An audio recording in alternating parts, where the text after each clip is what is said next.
kamu harus memberikan nuansa-nuansa positif. Jangan terus memprovokasi orang lain. Oh enggak lah, kan itu tadi juga itu. yang dibacakan Ya. juga kan data. Ingat lo ya, kamu memprovokasi itu bisa menghilangkan nyawa orang. Indirectly. Hati-hati tuh. Ya, karena orang jadi was-was terus, itu imunisasinya juga turun. Imunitasnya turun. Baik, Paham itu? Ya, Jangan baik. kau mau disuruh-suruh bosmu itu.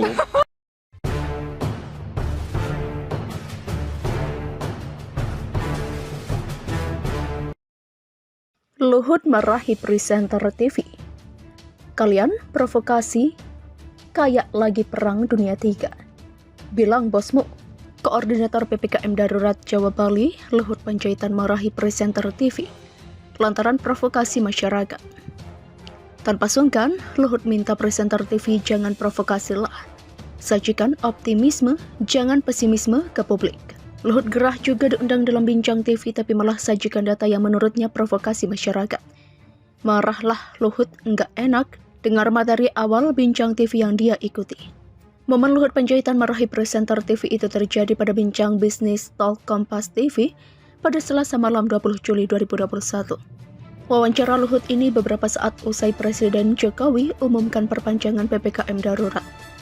Nah, dalam program TV itu dibuka dengan materi pembukaan derita si miskin versus cerewetnya si kaya dalam masa PPKM darurat.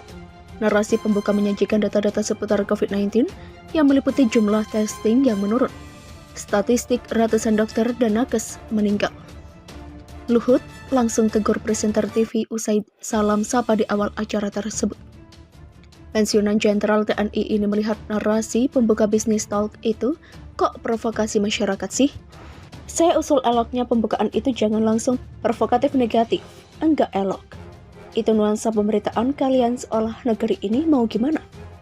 Perlu kita buat optimisme bukan pesimisme. Yang dengar ini enggak semua intelektual, kan banyak yang lain.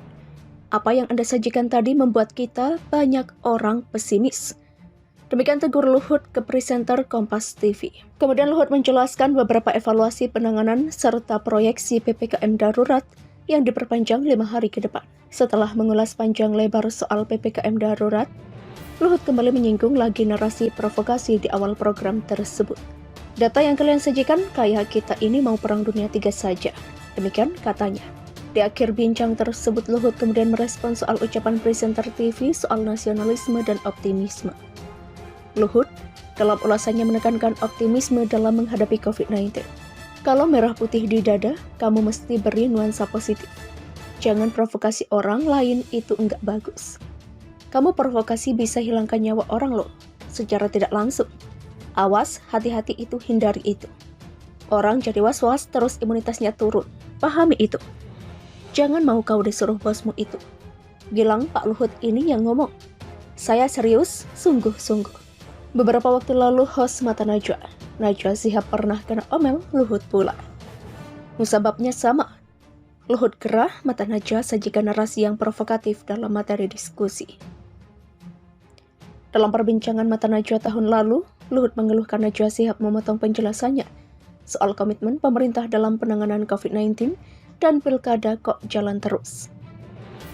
Luhut protes karena penjelasannya tak tuntas karena dipotong oleh pertanyaan Najwa. Luhut mengakui implementasi kampanye terbatas sesuai untuk mencegah COVID-19 di lapangan bakal sulit terjadi. Namun dengan hikmah kejadian pada masa pendaftaran para calon itu, semua yang terlibat bisa lebih belajar lagi menerapkan protokol. Ya kemarin belum ketat, setuju. Makanya kita lihat sekarang, saya imbau semua pemimpin politik. Semua yang punya keinginan politik, kita duduk tenang.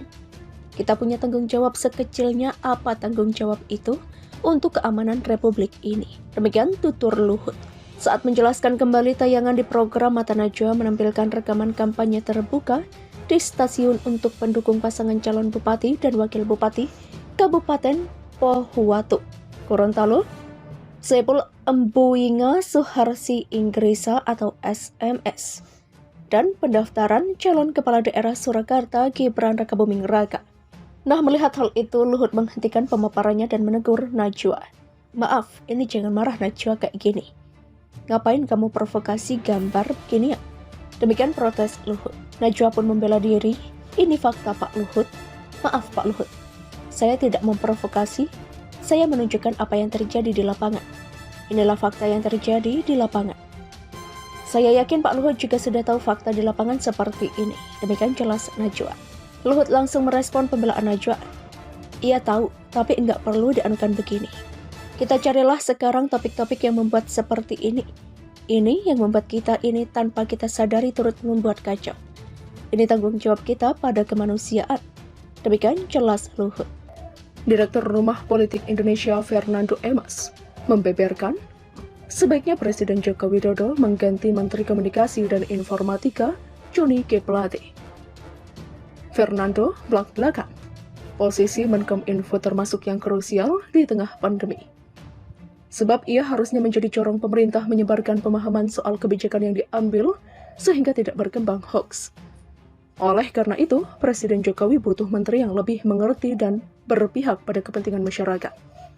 Lantas, siapakah yang cocok dan layak duduk di kursi Menkominfo? Jokowi dapat mempertimbangkan sahabat lamanya ketika merintis mobil SMK, yaitu Roy Suryo. Demikian katanya.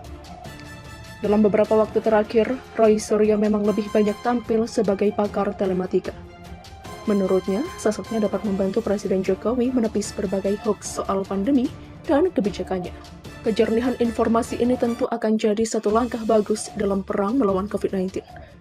Jangan sampai informasi yang ke masyarakat justru menyesatkan. Demikian katanya.